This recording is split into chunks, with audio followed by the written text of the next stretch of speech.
Egunon, Sí, todo empezamos, bien, todo bien. empezamos el conversatorio. Este es Jorge Dorta. Bueno, preséntese, joven. Hola Juan Carlos. Bueno, soy economista, soy socio de Nensei Capital Management, una gestora de patrimonio en Suiza. He trabajado en España, en Alemania, en Suiza, en mercados financieros. Y he escrito un libro sobre economía y política canaria. Y bueno, tengo un blog que se llama Nensei Macro, donde he escrito gran cantidad de artículos que han sido publicados en prensa. Y no sé qué más añadir. Bueno, que eres economista, eres canario y por entrar en materia, alguien que no sepa qué es Canarias. Buena pregunta. Yo creo que Canarias no sabe lo que es. Canarias es un territorio que está en África, pero que la gente se considera Europa. Eh, Culturalmente, evidentemente, tenemos raíces, tenemos influencia española, pero no es la única, y yo diría tampoco la más importante. Es un territorio con una grave problemas socioeconómicos y políticos, donde todos los indicadores sociales muestran un auténtico fracaso en lo que es la constitución de la sociedad. Y yo creo que es un territorio que, al margen de ser un lugar turístico, eh, que ha perdido, a diferencia del País Vasco, de Euskadi, donde ustedes tienen una cultura fuerte, pues ha perdido sus raíces y ha perdido sus puntos de referencia. Por múltiples razones que ya iremos desgranando en esta entrevista. Sí, es curioso porque los españoles tienen gente que a veces piensa un poquito y suelta frases como aquella de José Ortega y Gasset, que decía a los españoles, no sabemos lo que nos pasa y eso es lo que nos pasa. Ya luego de aplicar el principio a cosas tangibles, a alguna gente pues le deja pensar en abstracto y luego ya poco más. Bueno, ya lo decía también Simón Bolívar, ¿no? De más que por las armas nos someten por el engaño, ¿no? Y aquí hay un escritor bastante reconocido, más fuera de Canarias que dentro de Canarias, que se llama Víctor Ramírez, que dice que el pueblo canario es un pueblo ignorante e ignorantado, las dos cosas. Sí, hay gente que se queda con la conquista, que dura todo el siglo XV.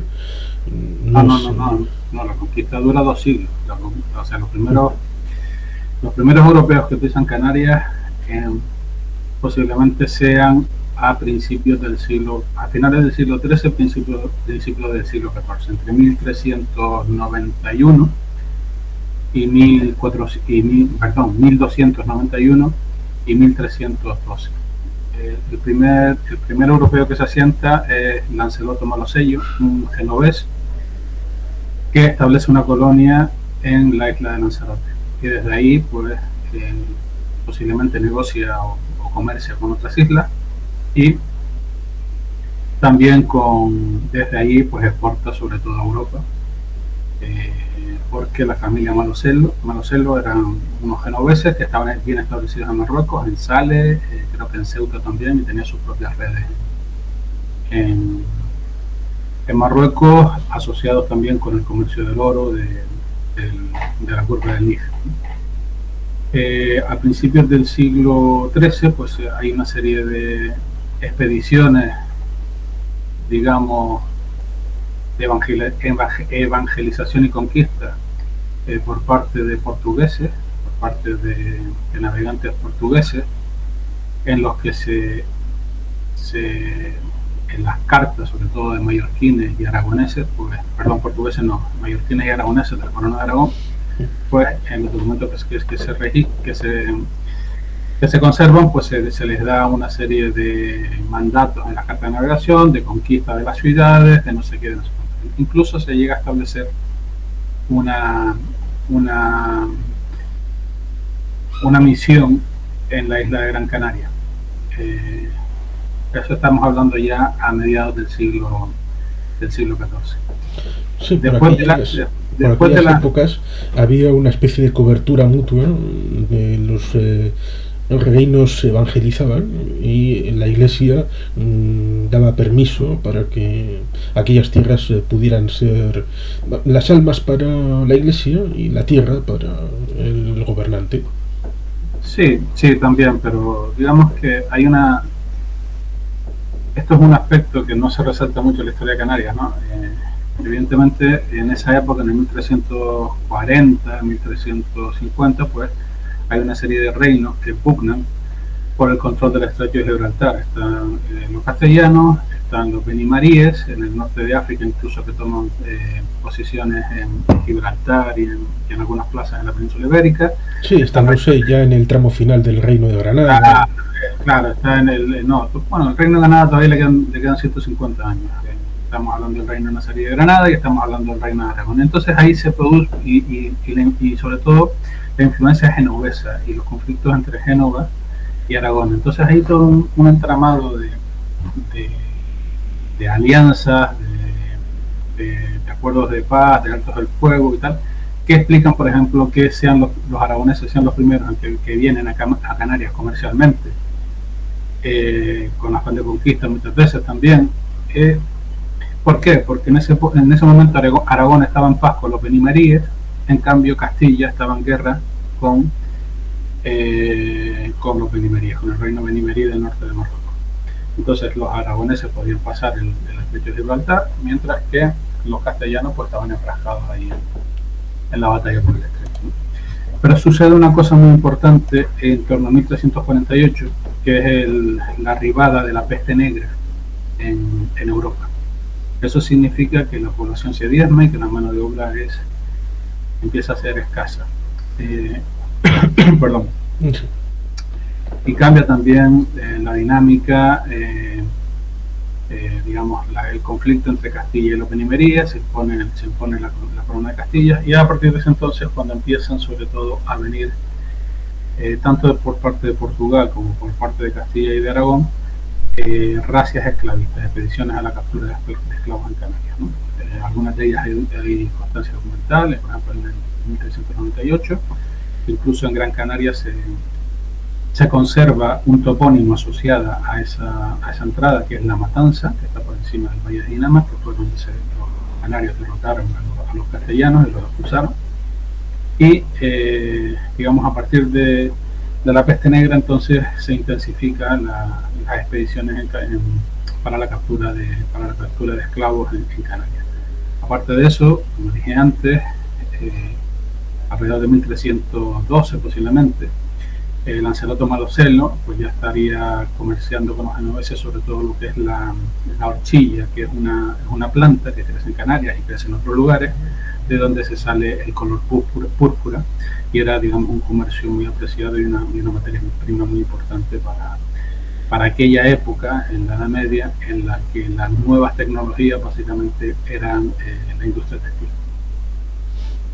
Ya después, a principios del siglo XV, 1402, debo recordar, pues hay una expedición normanda a Canarias de Jean de Betancourt y Godifrey de la Salle, en la que conquistan la isla de Lanzarote, luego conquistan la isla de Fuerteventura también, y someten a la isla del Hierro. Y después hay un periodo, que es la conquista señorial de Canarias, donde es bastante oscuro, no hay excesivos datos, en donde, bueno, el condado de Niebla, que es un condado de Huelva, compra el señorío de Canarias, hay una serie de historias hasta que hay una pugna durante ese tiempo entre portugueses y castellanos por la isla de La Gomera, en la que los portugueses están asentados en media isla y la otra media isla pacta con los castellanos, y llega al fin el señorío de Canarias cuando los reyes católicos compran los derechos de conquista de las tres islas que quedaban, que era Gran Canaria, Lanzarote Gran Canaria, La Palma y Tenerife, Se empieza con Gran Canaria porque era la más importante para asegurar las rutas marítimas hacia el Níger, hacia la curva del Níger y el comercio del oro, saltándose las caravanas transsaharianas, que era básicamente el intento que estaba detrás de la toma de Gran Canaria como base naval. Es una conquista que la hace directamente la corona, es la única isla que la conquista directamente la corona. Gran Canaria había sufrido como 2 intentos de conquistas anteriormente y todas fueron rechazadas. Perdón. Y finalmente en una guerra de 5 años, pues al final la corona de Castilla somete la isla de Gran Canaria y posteriormente le da los derechos de conquista como adelantado a Fernández de Lugo, que conquista primero la isla de La Palma y luego la isla de Tenerife. Así que no estamos hablando ni de 10 años ni de 50 años, estamos hablando de un periodo de guerra continua prácticamente pues entre 150 y 200 años. Sí, y que reverbera incluso después de el paso de Colón en 1492, había territorios en disputa en Canarias. No, o sea, Tenerife no se incorpora a la corona de Castilla hasta 1497, es decir, incluso después de la toma de Granada. Tenerife es el último territorio que se incorpora a la corona de Castilla, ¿no? de los que actualmente conforma, digamos, el territorio español. Sí, es un tema interesante. Y después también hay una serie de alzamientos y de revueltas durante el siglo XVI, XV-XVI. Bueno, de hecho, hasta mitad del hasta el siglo XIX, en Canarias hay unas 50 revueltas, cosa que tampoco es eso. Sí, es significativo. Es interesante porque, por un lado, reverbera la cercanía de África con Canarias, es decir, para todo aquel que no sepa que África está en Canarias y que Canarias es parte de África, las consecuencias de la mal llamada reconquista. No se puede estar 8 años en guerra continuamente, 8 siglos, 8 años sí, pero la mal llamada reconquista es absolutamente aberrante intelectualmente hablando. No tienen en cuenta las consecuencias de todas las circunstancias que comentan en la península respecto a la zona de hoy Mauritania, Marruecos, Argelia, incluso los almorávides que están al otro lado del estrecho, y eso también tiene sus relaciones con Canarias. Siempre hay mucha parte que eso se deja en el desván. Y bueno, las relaciones del mundo árabe con Canarias hay pocas. Hay un intento de conquista que creo que lo menciona Il-Idrisi, un historiador árabe, pero el almirante encargado de la expedición a Canarias muere y se deja el intento, se guarda en el cajón, ¿no? Y era muy fácil, ¿no? En Canarias a un almorávide, a un almohade, a un musulmán, vamos a llamarlo genéricamente, ¿para qué iba a poner el esfuerzo en conquistar unas islas donde no había un pueblo de agricultores y pastores básicamente? ¿Cuándo podía poner esos esfuerzos? Pues en Europa, donde capturar tierras más productivas, donde capturar en batalla, hacer prisioneros y pedir rescate. Es decir, era mucho, desde un punto de vista económico, era mucho más lógico poner su esfuerzo en... No me refería tanto en conquistas, sino en el sentido de que cuando a todos esos colectivos se les expulsa de la península, parece como que para el peninsular ya no existen, desaparecen de la historia, y para el canario están al otro lado del Sí. Son vecinos. De hecho, es curioso, ¿no? En Canarias, sobre todo la gente de Las Palmas, la gente de Gran Canaria, nos llamaban africanos, porque nosotros teníamos muchísima relación con lo que era el Sáhara español. De hecho, el Sáhara español se le dio a España por los derechos de usos y costumbres de los pescadores canarios en el Banco Pesquero Canario Sahariano. Entonces, la gente se iba el fin de semana a la IU. Habían aviones todos los días que conectaban Canarias y África. Y de hecho incluso hay a principios del siglo XX hay algún póster, algunos documentos que por ejemplo con las oficinas del Banco Exterior de España en África, ¿no? Y pues las del río Muni, las de la IU, no sé qué, y pone Santa Cruz de Tenerife y Las Palmas, ¿no? Entonces el concepto de que éramos africanos y que somos africanos pues estaba mucho más enraizado antes que a partir de la incorporación con la Unión Europea, que ahora mágicamente nos ha cambiado de continente. Sí, o por lo menos ahí está, por ejemplo, el artículo 10 de la Constitución de Cádiz, que en los territorios africanos engloba a Canarias.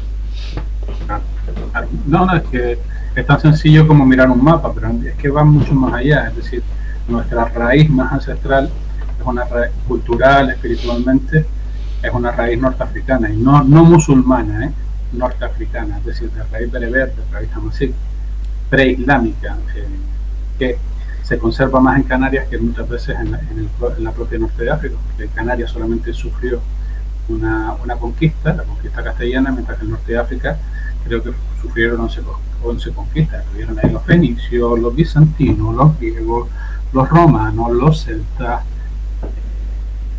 los árabes, etcétera, etcétera. Sí, pero si vamos a la raíz última de muchas de las cosas de Canarias está evidentemente en una cultura común preislámica que había en el norte. Sí, en un libro que leí hace no demasiado, que hablaba de las supuestas raíces comunes de Guanches, en el título ponía, a pesar de que seguro que me corregirás, Guanches es referidos a una sola isla y tenían un nombre distinto en cada isla. Era guanches, egipcios, bereberes y vascos, y hablaban, por ejemplo, de una religión de la puerta en el ámbito bereber, una especie de elementos, no sé si llamarlos de religión preislámica, de todo lo que había antes del Islam en el norte de África, y lo inducía también con elementos del idioma. Bueno, era un libro bastante curioso. Con lo cual sí, evidentemente en el norte de África seguro que había una rica cultura nómada. No, en el norte de África había una espiritualidad muy profunda y muy avanzada. Y de hecho eso explica el absoluto fracaso de las misiones evangelizadoras en Canarias. No recuerdo ahora el nombre del historiador, pero el tesorero de la conquista de Gran Canaria era también el escribano de los Reyes Católicos, y en su, no me acuerdo cómo se llama, pero que escribió unos libros que se llamaban Las Décadas, ¿no? En la última década, donde menciona la conquista de Canarias, pues menciona que se intentó evangelizar a los canarios en múltiples ocasiones y que no consiguieron resultado ninguno, que la única forma que tenían de imponer la fe católica era a través de la conquista.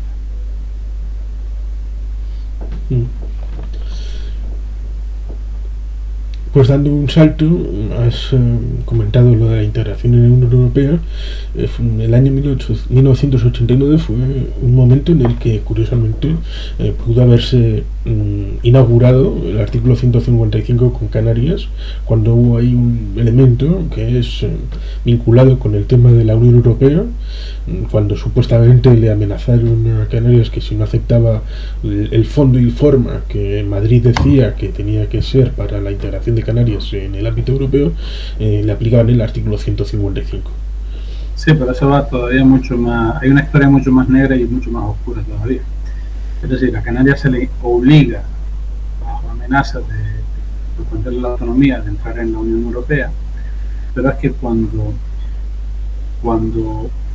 se están discusiones de que España entre en la Unión Europea, se mandan una serie de documentos a las confederaciones de empresarios, a los sindicatos en Canarias, y se publican 2 libros, uno por la Universidad de Deusto y otra por un grupo de expertos fiscales españoles, en la que simplemente se elimina toda mención a lo que es la cuarta parte del tratado.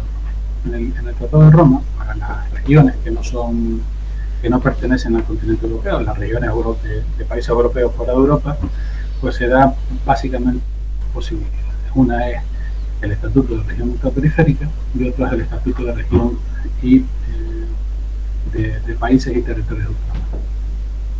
Los países y territorios de ultramar pertenecen políticamente a la Unión Europea, pero no están dentro de la aduana común y como te digo, bueno, tiene una serie de consecuencias, entre ellas que las PTU pasan directamente a ser territorios no autónomos para la ONU y por tanto tienen derecho a la descolonización si así lo sí. Entonces cuando te digo, se publican 2 libros en la que no hay ninguna mención, cuando se habla de la parte cuarta del Tratado de Roma, no hay ninguna mención a lo que es que existe una cosa que se llama el estatus de país y territorio de ultramar, y se reduce todo a región ultraperiférica, que es lo que tenía Francia. Algo tenía que haber por ahí, porque siempre me ha resultado curioso la diferente redacción de la disposición adicional, creo que es la segunda, la referida a Canarias, y la primera, que es la referida a los territorios vascos, tanto Araba, Vizcaya, Navarra, Guipúzcoa, en el que para la adecuación de los derechos históricos de Canarias se habla de que, bueno, se escucharán a las instituciones canarias, bueno, casi como que tienen que emitir un informe, pero un poco más, y a nosotros se nos avala como algo previo y subyacentemente como algo superior, porque si la Constitución viene a poner coto es porque está por encima de los niveles que puede manejar la Constitución. Claro, es pintoresco porque eso hila con que en el año 1997, en el Tratado de Ámsterdam, Aznar introduce el tema del REF de Canarias como una disposición de cobertura europea y lo vende así como un gran éxito para Canarias. Y me resultó curioso porque a nivel europeo no hay ningún conocimiento o reconocimiento del sistema de concierto, que es distinto, pero con una dinámica más previa.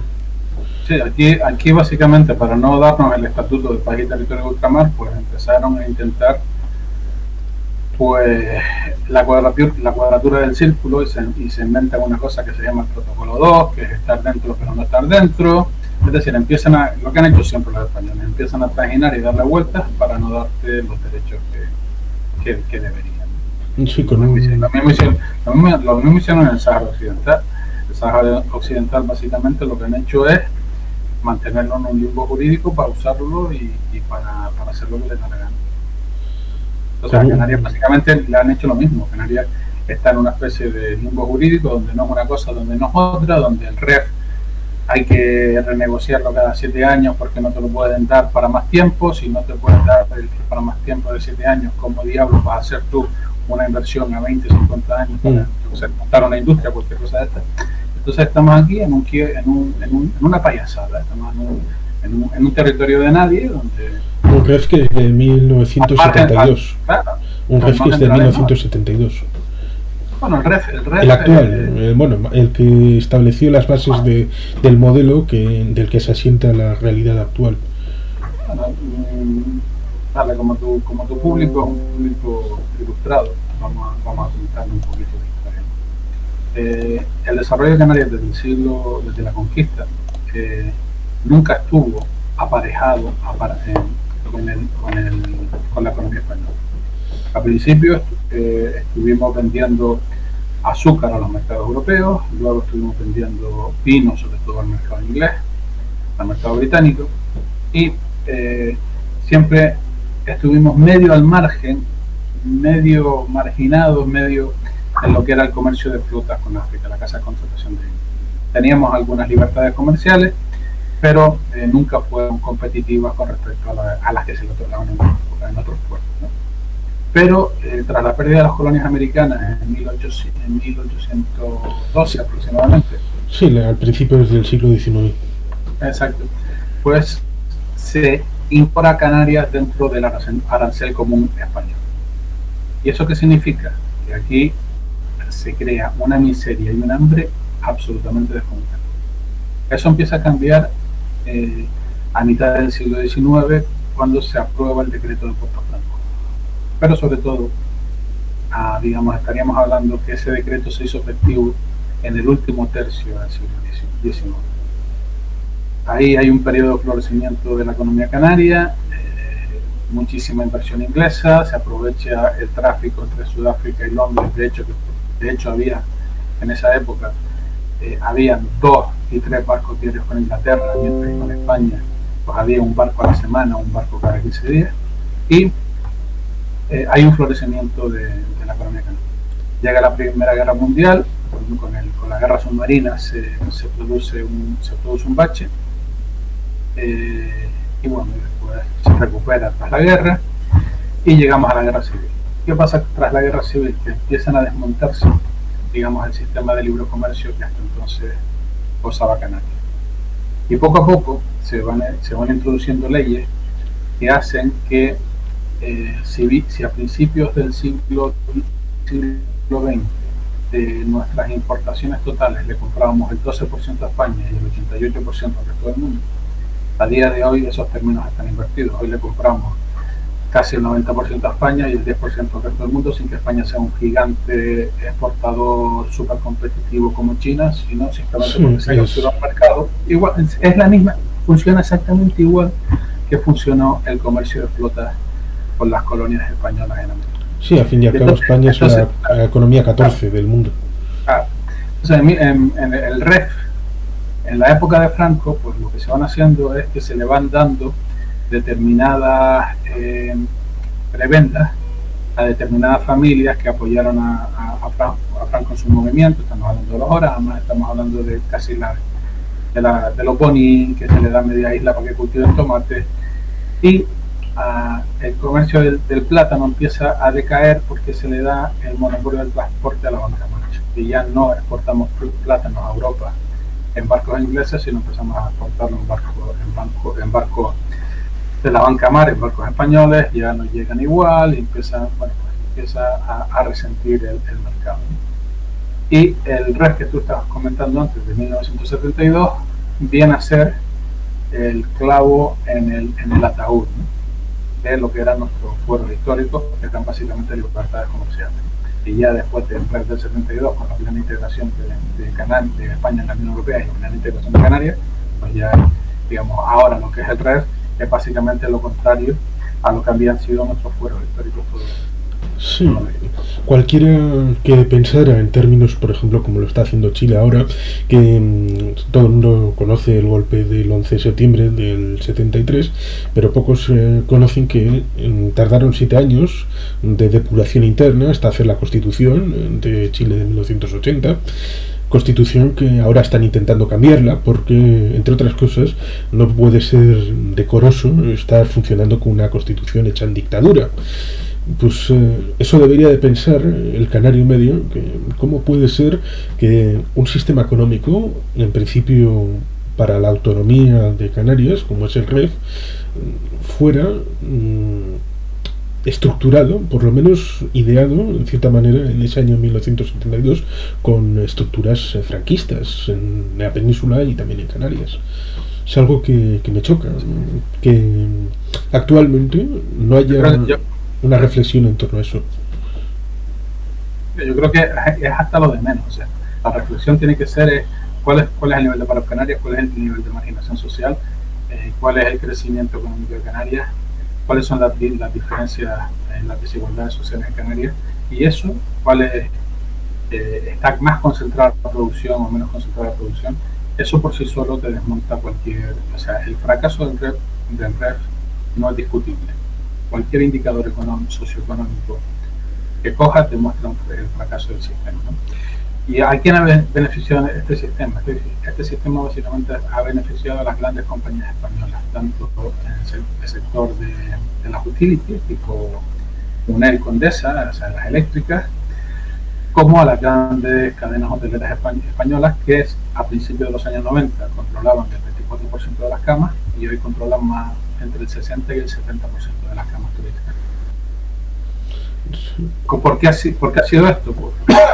Porque se generó un REF para que no pagasen impuestos, es decir, siendo puntales en el negocio turístico, pues no le damos incentivos fiscales a alguien que quiera crear una nueva empresa, una nueva rama de producción en Canarias, sino damos incentivos fiscales a una actividad que está totalmente consolidada y que no aporta, que no hay que apoyarla, que como el turismo.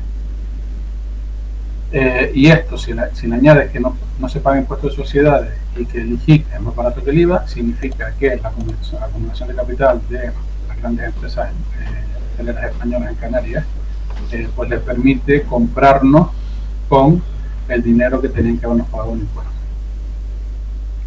Ese es básicamente el sistema. Canarias es una colonia turística y una colonia de mercado cautivo, no es otra cosa. Sí, lo que se llama una colonia interna.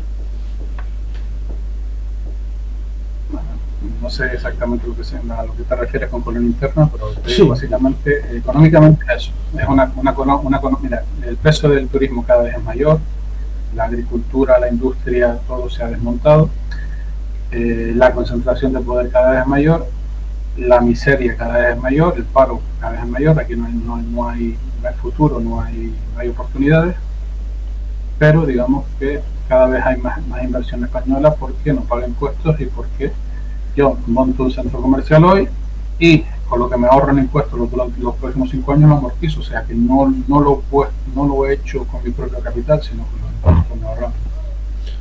Y eso está bien, ese tipo de incentivos están bien cuando estamos intentando desarrollar una industria de alto valor añadido, imagínate la biotecnología o cualquier industria de estas, pero tú me quieres decir qué talento hace falta para coger un suelo, recalificarlo y poner bloques. Yo creo que no es mucho. Sí, es difícil tener una especialización y más de más sí cuando el nivel de paro pueda rondar el 35%. Claro, pero todo esto diseño, cuando se incorporó Canarias a la Comunidad Europea, se decidió que fuésemos los camareros de Europa y nada más. Mucha seguridad deberían de tener en ese año 1989 con la amenaza del 155, porque una de las vertientes que puede ser, claro, aparte de que con el PTU ser país o territorio ultramar pueda permitir la adquisición del derecho efectivo, porque el moral lo puede uno autoatribuirse a la autodeterminación, claro. También, si uno pierde la coartada del Estatuto de Autonomía de Canarias, que es una fórmula evidente para poder escapar de la descolonización, por lo menos de manera formal, un 155 sin final puede volver a establecer el territorio como no autónomo, es decir, una disposición que yo creo que es una de las razones por las que en Cataluña no hicieron más que 3 meses hasta lo de las elecciones, porque claro, un 155 que quite la autonomía, ese territorio ya no es autónomo y es susceptible tal vez de ser incorporado a la lista de las Naciones Unidas como territorio a descolonizar, que es un elemento que en Canarias en 1989 debían de tener muy claras las cosas como para arriesgarse a todos los escenarios posibles. Bueno, ten en cuenta que a finales de los años 70, a principios de los 80 fue cuando estaba el MPAYAC en Canarias, el movimiento de autodeterminación de las Islas Canarias, donde estaba Antonio Cubillo, el que hicieron un atentado en Argelia, que estuvo a punto de llevar el caso de Canarias a la Asamblea General de la ONU para la descolonización, y para evitar eso pues mandaron a un mercenario a Argelia que le metiera 2 puñaladas. Eso hizo el Estado español. El Estado español después tuvo una intensa actividad diplomática, sobre todo con la UA, incluso posteriormente con Argelia, de ahí los acuerdos de petróleo y gas con Argelia. Argelia retira su apoyo al MPAYAC, es decir, que España lo tenía todo atado y bien atado cuando se dedica a mover eso, si no hace esa amenaza. Y de todas formas aquí en Canarias tampoco es que vamos a ver, aquí sobre todo el sistema electoral del Parlamento es un sistema absolutamente fraudulento, ¿vale? En el que está totalmente todo controlado. Y aquí, digamos, se opera con el amo medianero esclavo, ¿no? O sea, hay una serie de medianeros, que son los que pone el gobierno español en el gobierno de Canarias, y ya está, porque aquí en Canarias no hay una verdadera democracia. Y luego está el sistema ese de las islas mayores, islas menores, y los equilibrios. Sí, no. O sea, un sistema totalmente distorsionado, que lo que hace es que le da gran poder a ciertos caciques insulares de islas pequeñas para que sea barato comprarlos y poder concentrarlos. Es la forma en la que surge este partido escisión del Partido Socialista, La Gomera, Curbelo, creo que es. Sí, también las AIC y todo este tipo de historias. Y las AIC son antes que son lo que precede a Coalición Canaria, ¿no? Y sí, todo esto aquí el tema aquí electoral es muy curioso, porque incluso la matemática electoral hace que necesites ir en coalición. Muchas veces ves coaliciones absolutamente disparatadas, pero que son necesarias por las altas barreras electorales y por la necesidad de sumar votos en determinadas islas. Es un sistema muy complicado, muy para la gente que le interese, pues hay una página web que se llama Demócratas para el Cambio, donde explica bastante bien a nivel de ley. Sí, formalmente es un sistema multinivel, con los ayuntamientos, los cabildos, el Parlamento de Canarias. Realmente en los ayuntamientos y en los cabildos no hay una ley electoral fraudulenta como en el Parlamento, ¿vale? Y esa es una de las, yo creo que de los errores del independentismo canario. El independentismo canario, pues, siguiendo el ejemplo de Cubillo, tuvo una actividad o espera una actividad internacional y se olvida de que hay un frente interior en donde hay parcelas de poder que hay que ir ocupando, ¿no? Que es algo que ustedes ahí en Euskadi han dicho muy bien, tanto por la derecha como por la izquierda, pero aquí, digamos, se está esperando que venga un salvador, que la ONU te meta en la lista de TNA sin organizarte mínimamente para por lo menos tener ayuntamientos o tener algún cabildo bajo. Ya, que en vez de tomar lo existente, se espera a lo nuevo y maravilloso que está por crear. Sí, yo creo que esto es una actitud absolutamente infantil e ingenua, pero es lo que es la cultura que se ha creado. Que yo creo que es una cultura totalmente errónea y equivocada. De hecho, incluso cuando miras el CNA en Sudáfrica, fueron a pedirle consejo a los vietnamitas, y los vietnamitas a Mandela le dijeron: está usted totalmente equivocado, la lucha es política, no es una lucha violenta. Empieza a coger consejos, empieza a tomar concejales y ayuntamientos, empieza a organizar a la gente. Sí, al fin y al cabo, lo mejor que le podía pasar era que les anularan, que los nombramientos populares los quitaran y quedara evidenciado que el sistema pues era deficitario en elementos democráticos, que es un poco lo que en vida de Sabino Arana, bueno, quizá luego comentas algo de Secundino Delgado como figura en Canarias. Todavía en vida había varios concejales, muchos, más de los que se puede creer, en Bilbao, del Partido Nacionalista Vasco, y bueno, pues un barco de guerra argentino ingresó en la ría de Bilbao. Evidentemente tenía el permiso, no es un caso de invasión, pero digamos que el Partido Nacionalista Vasco hizo una salutación especial a los hermanos argentinos y les quitaron el acta de concejal a todos los concejales del Partido Nacionalista Vasco, lo cual hizo ver a la ciudadanía que simplemente una salutación a un barco que había sido invitado por los españoles conllevaba a que toda esa gente que había votado en el Partido Nacionalista Vasco quedaba sin representación arbitrariamente. Sí, claro. Muchas veces las cosas que cambian las percepciones son detalles como eso, ¿no? Lo que pasa es que ahora mismo estamos hablando de dos épocas completamente diferentes, ¿no? Cuando surge Sabino Arana, cuando surge Secundino Dedicado en Canarias, también ligado a lo que era la guerra de independencia de Cuba y todo este tipo de historias, es otra época. Ahora estamos viviendo una época en la que yo creo que hay un déficit de atención enorme, ¿no? Ahora mismo tenemos tenemos tanta sobreestimulación en el cerebro a través de las redes sociales, las noticias, que ya no sabemos discriminar lo que es importante de lo que es superfluo, ¿no?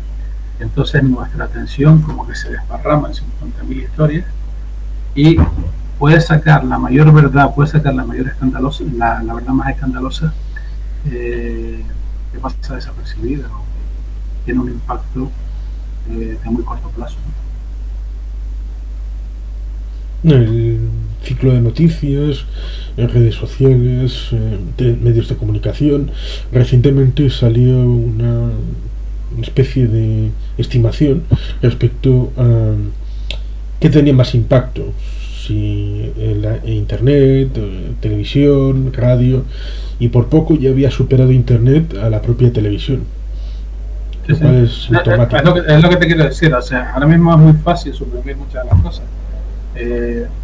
Esa noticia que dices tú del barco de guerra argentino y esa salutación que quiso hacer y que se quita a los concejales del PNV, pues en aquella época donde no había una saturación de noticias, es una noticia que es capaz de tener un recorrido y crear un impacto, ¿no? Ahora simplemente detrás de esa noticia empiezas a bombardear con otras noticias, con otras, y difuminas y eliminas completamente el efecto, porque estamos en una sociedad, creo yo, actualmente que estamos en lo superficial, pero somos incapaces de ir a la roja. Sí, precisamente has dicho el caso de Sudáfrica, y en estos días, bueno, que hay los focos mediáticos en otros lados, están en proceso de juzgar a Jacob Zuma, que era de la camarilla de Nelson Mandela, era el único zulú que había en aquella camarilla, y por eso al final acabaron dándole la oportunidad de ser presidente. Luego le quitaron y acabaron poniendo a Cyril Ramaphosa, que es el actual presidente, y están enfrentados, y bueno, pues no quieren algunos partidarios que le juzguen, otros que sí, con lo cual están llevando a cabo una serie de acciones en la calle, protestas muy llevadas a último término, hasta el punto de que ha habido más de 300 muertos, puede que más, y de esas circunstancias en Sudáfrica nada de nada. En Europa no hay ningún eco. Claro, exactamente. Yo creo que Sudáfrica es un caso, está cada vez más cerca de ser un caso fallido, ¿no? De transición. En el sentido de que tuvieron, digamos, un impacto importante cuando el tema de Nelson Mandela y todo este tipo de historias, pero después las instituciones políticas no han sabido, o no se ha querido realmente crear un sistema verdaderamente inclusivo, sino una lucha de poder tremenda entre las diferentes facciones. Al fin y al cabo es eso, cuando tratas de construir un sistema, sobre todo cuando tienes que derrumbar parte de lo que hay antes porque no sirve y no funciona, tienes que ser muy sincero a la hora de establecer los nuevos mimbres, y si no hay voluntad profunda de todas las partes, es difícil tener un esquema que funcione. Claro, hace unos días, creo que fue ayer, en Facebook me hice un pequeño experimento, ¿no? En lugar de decir cosas, pues he hecho preguntas, ¿no? Y una de las preguntas que he hecho es ¿qué hace falta para que la democracia funcione, ¿no? Y me sorprende porque la mayor parte de la gente no sabe lo que hace falta para que una democracia funcione, ¿no? Y para que una democracia funcione, básicamente hace falta dos cosas: transparencia y responsabilidad civil. Si no hay transparencia y no hay responsabilidad civil, es decir, no hay conciencia y no hay una educación y la sociedad civil se involucra a la hora de desconcentrar poder, pues la democracia termina siendo, pues, como dijiste tú antes, una representación, cartón piedra. Una cierta capacitación de la persona y la voluntad de participar en lo público, en lo que es común a todos. Sí, eso ya lo Solón de Atenas ya lo tenía pensado esto Sí. de Cristo ya bastante tiempo. Sí, ya reflexionaron sobre ello, pero quedó un poco ahí. Y hay gente que, bueno, son griegos, son viejos, y encima en papel. Sí, pero es que ahora, fíjate, tú, estamos en la época, sobre todo, estamos en una época totalmente gramsciana, ¿no? De Antonio Gramsci, ¿no? En la que la perversión del significado de los conceptos y de las cosas, ¿no? Es tal que estamos viviendo una época basada en la mentira, ¿no? Y la única forma de encontrar algo de verdad que realmente te pueda fiar es en los clásicos. Para mí, por lo menos. Sí, probablemente sí. Cuando nada de lo nuevo funciona, pues hay que retroceder hasta el último punto funcional del sistema. Claro. Claro que actualmente es muy común encontrar extremos para tratar de polarizar, que es un poco lo que está pasando en el Estado español. En tratar de, o bien te vas con la extrema izquierda o te vas con la extrema derecha, tratando de vaciar toda la parte central, que es un poco lo que pasó curiosamente en el 35-36. Tratar de hacer bloques que se enfrenten, sobre todo basado en lo emocional más que en lo racional. Sí, claro, y el problema es que muchas veces lo emocional tira hacia donde no debe. Otra de las preguntas que hice fue ¿qué hace falta para que se gobierne por el bien común? Y nadie sabe responder realmente esas preguntas. Se creen que depende de la ética y depende simplemente depende de la concentración del poder. Si el poder está muy desconcentrado, se tenderá a gobernar para el bien común. Si el poder está muy concentrado, se tenderá a gobernar para las 4 personas que necesito comprar para mantenerme en el poder, ¿no? Y la dinámica esa de bloques de enfrentamiento, bueno, pues eso es lo que han hecho las revoluciones revolucionarias de izquierda siempre, ¿no? Está en el ADN de los golpes de Estado comunistas y socialistas, ¿no? Sí, precisamente por eso está viciado en el Estado español el debate monarquía-república. Está absolutamente viciado porque está íntimamente ligado a rey sí o no. Sí, exacto. Y es un debate mucho más profundo, es de sistema. No.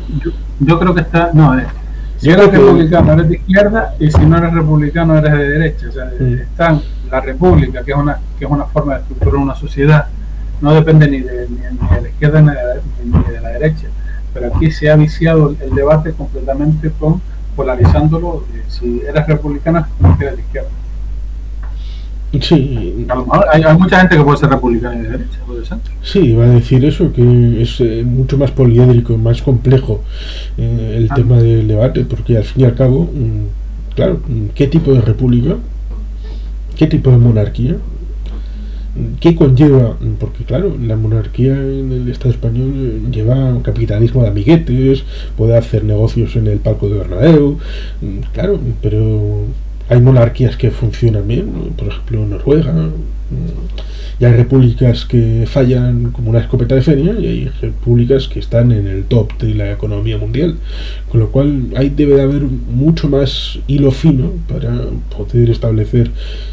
Pero claro, eso no conviene para algunos y prefieren meter en la polarización y cada vez que hablas del tema, pues te sacan el mantra y ya destruyen el debate. Claro, porque aquí en la época de los efímeros lo que vale es el eslogan. Que es un poco lo que pasa con el independentismo en Canarias, que es... creo que un porcentaje muy pequeño, ahora no recuerdo la última encuesta que se debe hacer, ni siquiera se reconocen como nación en Canarias. Como para hablar Y claro, siempre que hablan de independentismo, pues lo vinculan con lo que sea el satanismo del momento, ya sea Euskadi o Cataluña, que si Barreche, que si Puigdemont, que si el otro, que si lo que haga falta, y así pues te vician el debate. Y ¿cómo puedes estar al lado de ese? No. Aquí hay, vamos a ver, aquí hay una... Tú a la mayoría de los canarios, tú le dices, ¿te gustaría ser independiente? Dice, ojalá pudiéramos ser independientes, ojalá. Pero detrás de ese ojalá, lo que hay es una falta de confianza de que Canarias se puede sostener por sí sola. Es decir, no hay tanto miedo a la independencia como a pasar hambre por la independencia. El de qué vamos a vivir si Europa o España no nos da subvenciones. Evidentemente, cuando tú empiezas a estudiar cómo son esas subvenciones y cómo son las balanzas fiscales, pues te das cuenta que todo eso es una mentira. Es decir, aquí en Canarias se mantiene el Estado español porque le es rentable, pues, sobre todo a determinados grupos, ¿no? Como hemos dicho antes, por ejemplo, con el tema turístico. Entonces, más que un sentimiento español, lo que hay es un sentimiento de inferioridad y de no poder valerse por sí mismo. De hecho, el gobierno de Canarias es bastante culpable en esto, porque el concepto de ultraperiferia, ¿vale?, se ha asociado a una especie de minusvalía, ¿no? Entonces, se ha llegado a la falacia de que el desarrollo de un territorio depende de su tamaño o de su situación geográfica. Y como estamos ahora a 1500 kilómetros de España, pues somos islas pequeñas, pues no nos podemos desarrollar. Eso es mentira. Tienes a Singapur, que es del tamaño de la isla de La Palma, el tamaño de la isla de Lanzarote, con 5 veces el Producto Interior Bruto de Canarias, ¿no? Y en la época de la globalización, donde estamos viendo en una aldea global, que la geografía ya no es tan importante, ¿no? Sí, mismamente. ¿Cuál es el problema? ¿Realmente cuál es el problema? El problema es que es más barato mandar un contenedor de China a Canarias que de Canarias a Cádiz. Sí, es cierto. Ese es el problema. O sea, entonces, cuando empiezas a ver la letra pequeña y empiezas a ver todos los chiringuitos que tienen montados, pues te das cuenta de que todo es una falacia, pero esa falacia sigue estando muy profunda en la percepción del canario de a pie, porque se lo repiten todos los días los medios de comunicación, los dos periódicos que pertenecen a Editorial Prensa Ibérica, las cadenas de televisión. Es decir, ha habido una guerra cultural y hay una desconexión entre lo que es la percepción que tiene el canario de la realidad y lo que es la realidad, que es alucinante. Es de ciclata de guate, desde mi punto de vista. Sí, tienes ejemplos para todos los gustos en archipiélagos e islas, desde el sur de Cabo Verde, que se acabó por independizar de Portugal. Sí, pero es que muchas veces sale el tema de Cabo Verde. Mira, Cabo Verde tiene el tamaño de la economía de Cabo Verde es igual que el de la isla de La Gomera, que no es una situación comparable con Canarias, ¿no? Luego tienes las Islas Alan, que es al final Dinamarca. Claro, a veces se ponen estos ejemplos y como contrapunto un representante en una charla estuve con un representante danés que, bueno, las islas hicieron un referéndum de independencia, salió que sí, y claro, ahora actualmente Dinamarca se está portando bien con los hechos diferenciales, ya sean de las Islas Alan o de Groenlandia, pero claro, yo le dije, ¿por qué suprimieron el referéndum? Convocaron elecciones a la asamblea de las Islas Alan, no, de las Islas Feroe. Las Alan son de Suecia con Finlandia, de las Islas Feroe, y me dijo, es que no podíamos dejar un país independiente al albur de que pudiera entrar el comunismo soviético ahí. Vamos, que todos tienen su pasado y su elemento, pero ahí están las Islas Alan, las del Feroe, Groenlandia. Groenlandia tiene problemas sociales de alcoholismo, drogadicción, prostitución, las calles de... ahora no me sale el nombre de la capital, Novchat, bueno, pues, pero se están planteando la independencia. Claro, hay varios libros, hay varios estudios sobre el colonialismo en el Ártico, y en uno de ellos, no recuerdo el título, habla que de uno de los factores más relevantes a la hora de identificar un colonialismo es la división étnica del trabajo, ¿no? Si tú te vienes a Canarias, la división étnica del trabajo es alucinante. Bueno, ya no llega ni a eso. Ya el canario es la cola del paro. Y mientras tanto siguen viniendo inmigrantes y no pasa nada. Entonces ya no es como la época de Franco, donde los directores de las empresas y los funcionarios eran españoles, ¿no? Y la mano de obra no cualificada era canaria, ¿no? Ahora ya ni eso. Ahora ya te vas a cualquier hotel y incluso la limpiadora, pues tienes colombiana, peruana, rumana. ¿Y dónde está el canario? En la cola del paro. Sí. Ya hubo en su momento un presunto debate, seguro que falseado, con el tema de la apertura de la segunda universidad, con debate mediático y todo aquello. Sí, bueno, al final la segunda universidad, ¿te refieres a la Universidad de Las Palmas? Sí, que tuvo el típico debate falseado del tema insular, los conflictos. Sí, no, pues básicamente. Y que al fin y al cabo lo que está haciendo es limitar las posibilidades de acceso a una educación superior en las propias Islas Canarias. No, Canarias siempre ha tenido malas universidades. Aquí tenemos 2 universidades de andar por casa, no tenemos otra cosa. Pero sí entiendo lo que dicen, ¿no? Es lo mismo que cuando yo estuve muchos años viviendo en Suiza. Suiza tienen una organización en la que un cantón grande se asocia con un cantón mediano y con un cantón pequeño. Entonces, los ciudadanos del cantón mediano y del cantón pequeño pueden acceder a las infraestructuras del cantón grande, como por ejemplo a los hospitales. ¿Por qué? Porque no tiene sentido estar haciendo hospitales en cada pueblo, porque la calidad de las intervenciones no son suficientes. Tú necesitas, si tienes un equipo de cardiólogos, necesitas un mínimo de operaciones. Una masa crítica, correcto. Y necesitas que esa gente esté haciendo operaciones todos los días para que esté bien entrenado en ese tipo de operaciones, ¿vale? Eso no ocurre, ¿no? Entonces, eso no ocurre cuando tratas de hacer un hospital en cada mismamente con el tema de hospitales. Y lo mismo con la educación, yo estoy completamente de acuerdo contigo. Sí, un ejemplo del tema de hospitales, aquí todo el mundo sabe que en cardiología, temas muy profundos del tema cardiológico, está el Hospital de Valdecilla en Santander. Y tema de quemados, por ejemplo, está el Hospital de Cruces en Baracaldo, aquí en Vizcaya. Y hay gente que va de un lado a otro sin ningún problema. Claro. Y fíjate tú que Canarias, por ejemplo, podría ser un centro de servicios médicos de alta calidad a todo lo que es la costa oeste africana, pero porque estamos por las leyes de inmigración y por el estar totalmente dentro de la Unión Europea como región ultraperiférica y no como país territorial de ultramar, no podemos hacer.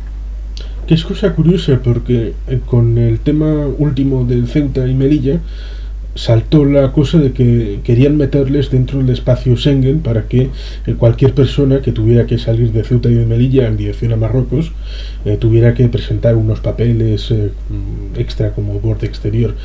Es decir, que hasta ahora estaban fuera del ámbito Schengen para que pudiera haber esa permeabilidad, lo cual es curioso porque implica que para eso que dices solamente había voluntad política.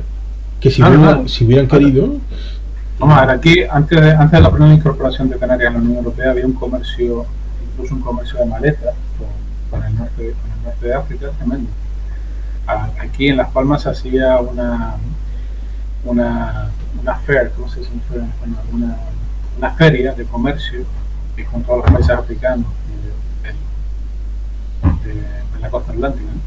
Todo eso se acabó. ¿Por qué? Porque al meternos dentro de la Unión Europea, dentro de la aduana común, pues fastidiaron todo eso. Pero el problema no es que nos metieron dentro de la aduana común, es todavía más perverso que eso. Es decir, nosotros no podemos comerciar libremente con otros países porque estamos dentro de la aduana común europea. Pero tampoco podemos comerciar libremente con el resto de la Unión Europea porque hay una aduana entre Canarias y el resto de la Unión Europea. Es un mercado cautivo absoluto por la Unión Europea. Porque Madrid quiere. Exactamente, o sea, el red no es algo que nosotros digamos, oye, esto es lo que queremos, no, es lo que nos otorga Madrid.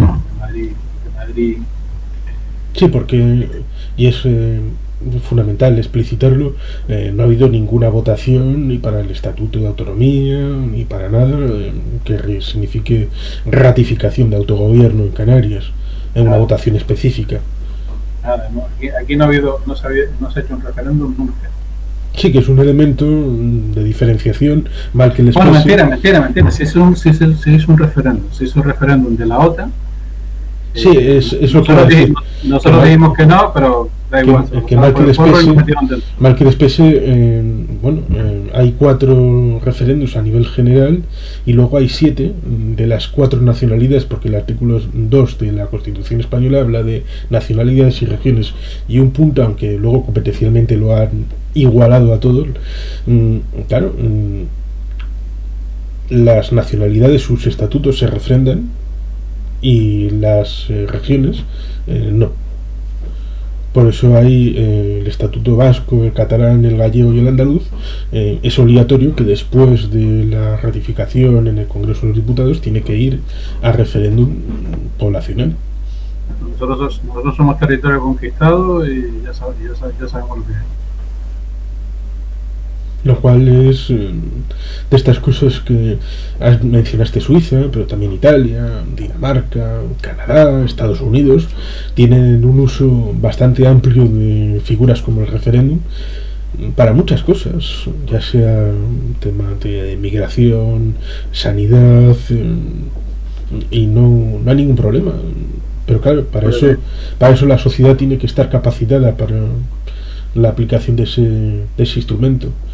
Porque claro, en el año 2005, por ejemplo, cuando se produjeron las votaciones de la Constitución Europea en Francia o en los Países Bajos, salió que no, pero no salió que no a la Constitución Europea, sino salió que no a determinadas políticas de ese momento del sistema de partidos en Francia y en los Países Bajos. Es decir, estaban tratando desde la extrema derecha y de la extrema izquierda darle una patada en el culo a Chirac, más que a la Constitución Europea. Lo cual sí, pero hace falta tener una tradición y una cultura democrática que en España no hay. Y una sociedad capacitada para poder interpretar el momento. Bueno, esto es una votación para esto en concreto y no para darle el contenido que... Porque, por ejemplo, en las del Parlamento Europeo hay mucho de... Voy a hablar de lo que me dé la gana. Son unas elecciones al Parlamento Europeo, pero no hablo nada de Europa. Con lo cual la ciudadanía, pues al final acaba pensando que pues que es una repetición de las generales, o unas elecciones municipales bis, o que cualquier cosa. Claro.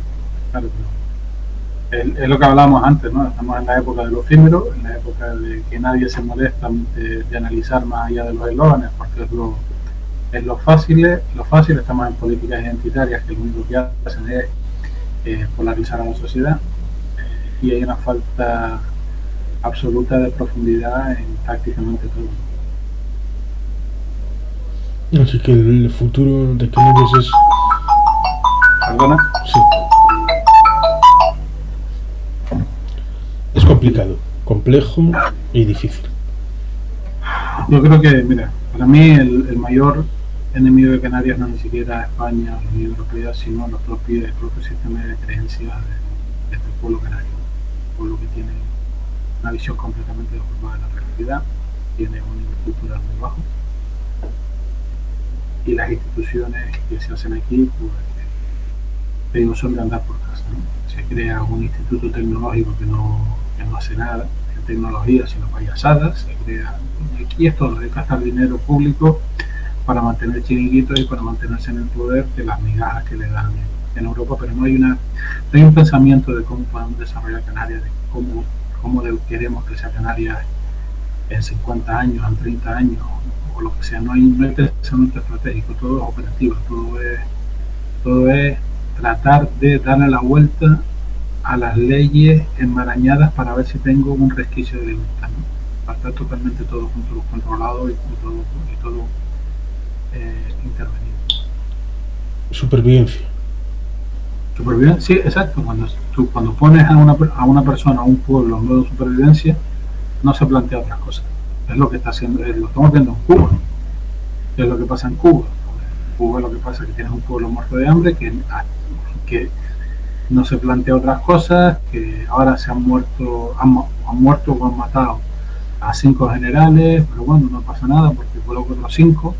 Y cuando un pueblo está en modo de supervivencia, o está desesperado de verdad, o está absolutamente pasivo y tratando, como dices tú, de escapar, de sobrevivir uno a uno, de juntarse y sin plantearse realidades alternativas.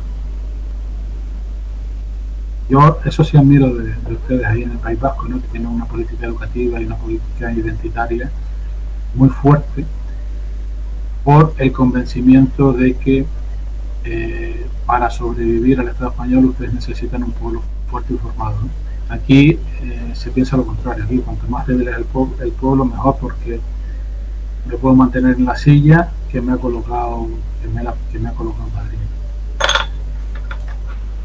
Sí, son diferentes conceptualizaciones y percepciones. Bien, pues si quieres ir cerrando lo que es esta reflexión, este conversatorio, pues te agradezco muchísimo la invitación, como siempre un placer compartir ideas contigo y debatir contigo, y cuando quieras aquí estamos. Sí, espero y confío que los que hayan llegado a este punto hayan resultado estimuladas sus células grises allá arriba, y que seguro que puedan profundizar, bueno, en lecturas, en el blog, y con política comparada, porque claro, cada caso es un mundo y hay que profundizar en cada uno debido a las circunstancias que concurren, porque son únicas, y por ello cada caso es especial. Bueno, pues voy a cerrar aquí formalmente, así que eskerrik asko, agur bat, beti jepean.